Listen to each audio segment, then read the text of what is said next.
سلام به همه دوستان با صفای خودم. دور بعدی مذاکرات نزدیک و دلواپسا و ریزشیا و آویزونای نظام همینجوری دارن میپیچن به هم دیگه. دلواپسای تخت و بخت عظما تو مجلس ممجواد ظریف رو بردن زیر بخیه.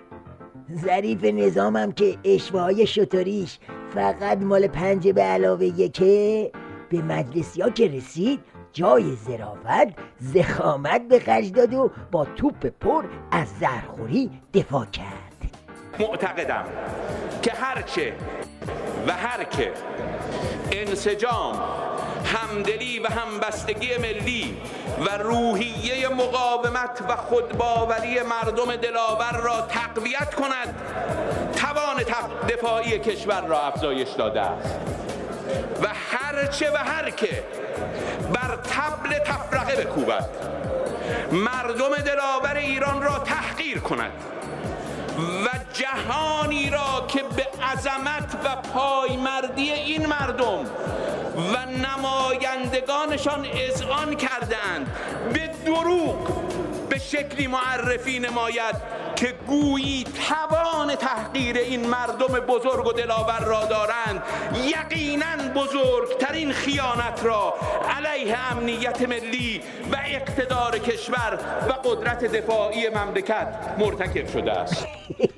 خب بابا پیاده شو با هم بری، نه به اون گل گفتن و گل شنفتنت با لیدی اشتون، نه به این دادار و دودورت جلو جماعت دلواپس. بیا این حرف کریمی قدوسیه، همون گوشکوبی که ظریف و سوال پیچ کرده. یکی از بحث‌های اصلی ما این است جناب آقای ظریف اینجا خیلی از آرمان‌های انقلاب قوی صحبت کردن در همین صحبت کوتاهشان، ولی اون طرف آب که میرن جور دیگری موضع گیری میکنن. آیا ما نمیدونیم واقعا روش دیپلمات‌های ما همین جور باید باشد؟ نمیدونی؟ خب واسه این که نادونی. این شیوه لو رفته همه مارمولک‌ها و نرمتنای نظامه. تازه صبر داشته باش، این که میره اونور آب از هولوکاست دفاع میکنه و میگه فلان و بیسار و بهمان. ببین اینجا چه قیفی میاد. من و همکارانم با افتخار تمام تلاش خود را به کار میبندیم و همه فشارهای داخلی و خارجی را به جان میخریم تا پروژه صهیونیستی امنیتی سازی، القای خطر و تهدیدآمیز بودن ایران را نقش برآب کنیم.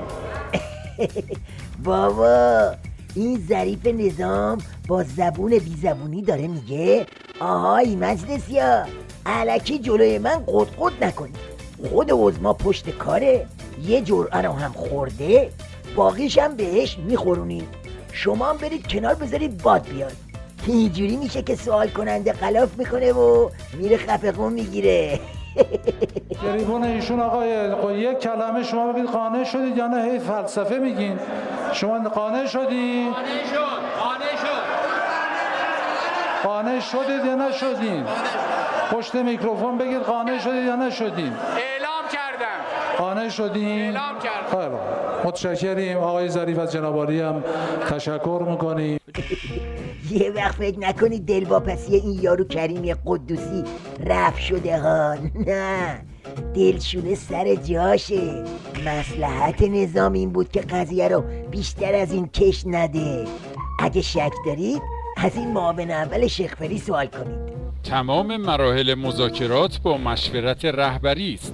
در دولت تلاش می شود تا هیچ دستور رهبری بر روی زمین نماند و در کوتاه‌ترین زمان ممکن دستورات رهبری اجرا شود.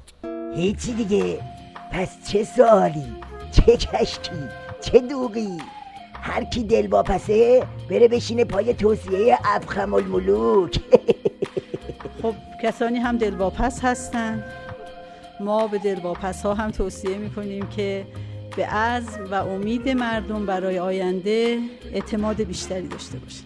بله، عزم کوسه واسه زهر خوروندن به دری فقیه جزمه. البته جایی که به خود سیدعلی و باقی گماشته‌هاش برمیگردم، با اصل مذاکره، اونم به شیوه نرمشی و گرمشی، کاملا موافقن. اینها یه دلواپس عمامه‌دار حرف آخر رو میزنه. امیدواریم مذاکره کنندگان پیام همایش دلواپسان را گرفته باشند و به پشتوانه نیروهای انقلابی به مذاکرات ادامه دهند.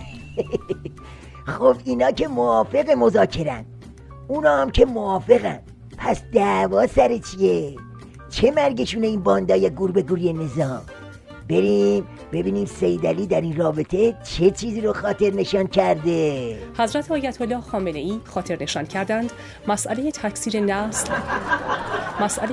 نسل و جلوگیری از کاهش جمعیت جوان کشور یک مسئله حیاتی است و باید به طور جدی دنبال شود.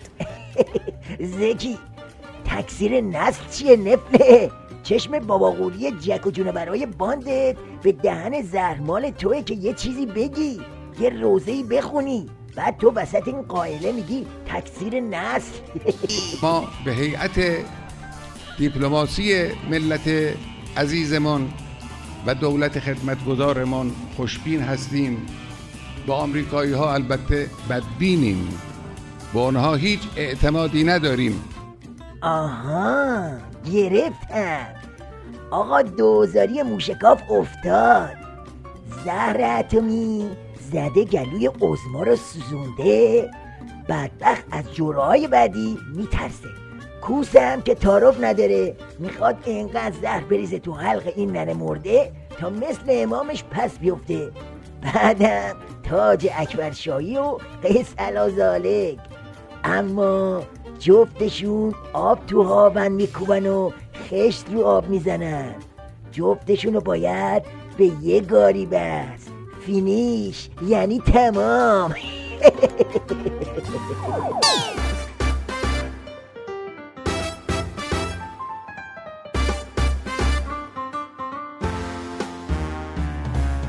بحثای داغ و شفاف